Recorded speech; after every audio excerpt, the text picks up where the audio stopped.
수백 채의 부동산을 사들여 임차인 전세 보증금을 떼먹은 이른바 빌라왕 사건이 조명됩니다. 무주택 서민들을 대상으로 전국적인 전세 사기 사건을 일으킨 주범들.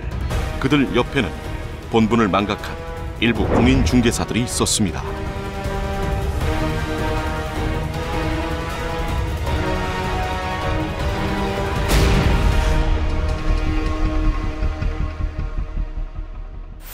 (2020년 11월) 30대 직장인 이 씨는 부동산 어플을 통해 집을 소개받았습니다.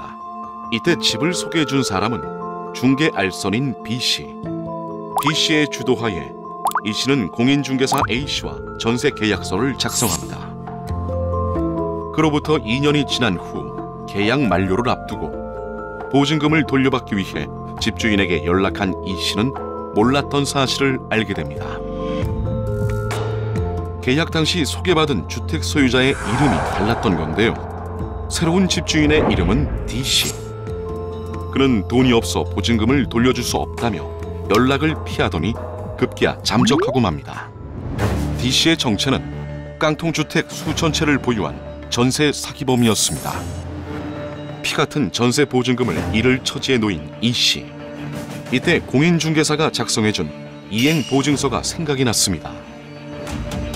계약 당시 해당 주택에 근저당이 설정되어 있다는 것에 불안감을 갖자 공인중개사 A씨가 중개사고 시 임대차 계약의 보증금을 책임진다는 내용의 계약서를 작성해 줬던 건데요. 이행보증서란 계약에 명시된 대로 이행할 것을 보증인이 보증한다는 계약서로 이 씨에게는 전세 계약에 대한 불안 요소를 공인중개사가 책임질 것이라는 믿음과 신뢰의 증거였습니다.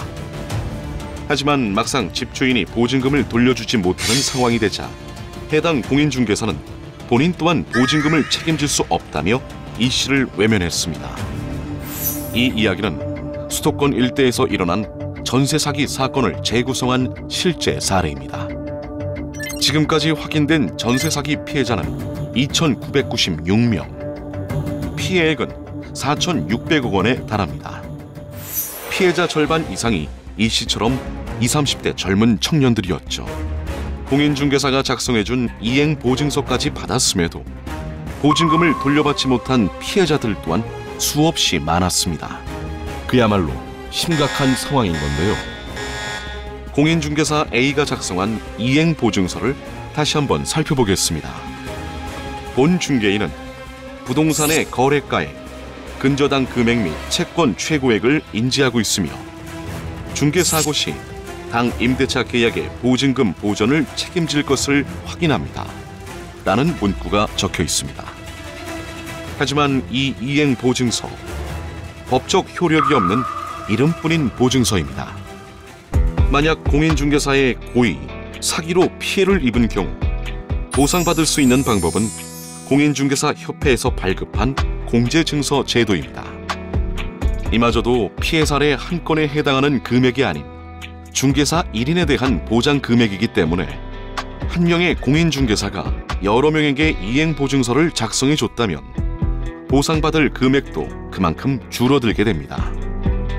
공인중개법상 중개인은 중개 물건의 위치, 주변 환경 등 기본적인 정보 이외에도 전세권, 저당권 등 권리관계를 설명해야 하는 의무가 있지만 의무를 저버린 공인중개사를 처벌하는 일은 쉽지가 않습니다. 중개인이 중요 정보를 고의로 알리지 않았다는 사실을 입증하는 책임이 세입자에게 있기 때문이죠. 이 문제를 해결하기 위해 국토부에서는 최근 2년간 발생한 주택도시 보증공사 보증사고 중 공인중개사가 중개한 물건 계약을 대상으로 특별 점검을 실시했습니다. 그 결과 공인중개사 242명 중 99명의 위반 행위 108건이 적발됐는데요. 7월부터 진행한 범정부 특별 단속 결과 전세 사기 의심자 970명 중 무려 414명이 공인중개사 및 중개보조원으로 밝혀지기도 했죠. 우리나라 개업 공인중개사의 수는 전국적으로 11만 명에 달합니다. 그중 누군가 일부 비양심적인 공인중개사를 만날 수도 있다는 불안감은 공인중개사 전체에 대한 신뢰까지 잃게 만들고 있습니다. 일부 공인중개사에 대한 피해를 사전에 예방하기 위해서는 공인중개사 사무소와 공인중개사가 정상 등록됐는지 사전에 확인하는 것이 중요합니다. 또한 안심전세 앱으로 공인중개사의 과거 이력과 현재 정보를 확인하는 것이 좋은데요. 공인중개사가 전세 사기에 가담할 경우 등록을 취소하는 원스트라이크 아웃제를 추진해 사전 예방에 나서고 있습니다. 오는 7월 31일까지 2차 특별 점검이 시행됩니다. 추가적인 위법 사례가 앞으로 더 늘어날 것으로 보이는데요. 더 이상의 피해자가 발생하지 않게 철저한 조사와 대책을 마련할 수 있도록 노력하겠습니다.